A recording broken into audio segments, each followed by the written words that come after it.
Hello everyone, this is Mo Islam from travel Priyo. আমি আছি চীনের শিংজিয়ান প্রভিন্সে। আপনারা জানেন শিংজিয়ান তুলা চাষের জন্য অন্যতম।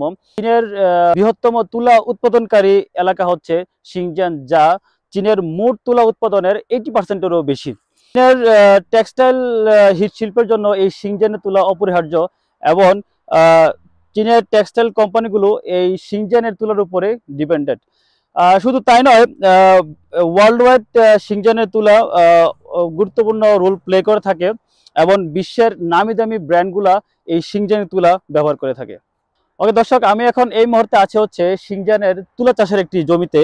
শিংজিয়ানের জলবায়ুর জন্য এই অঞ্চলের তুলা উচ্চমানের এবং প্রতি বছর ৩,০০০ ঘন্টার বেশি সূর্যালোক এই অঞ্চলে থাকে, যার ফলে এই অঞ্চলের তুলার বিকাশ খুব ভালোভাবে হয়।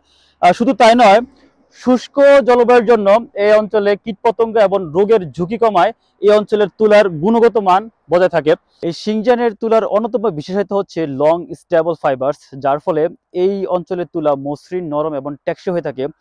সো আমরা যদি এখন একটা তুলা গাছ দেখি, তুলা গাছটা দেখতে হচ্ছে দেখুন এরকম, খুব বেশি বড় না, একটু ছোট আকৃতির।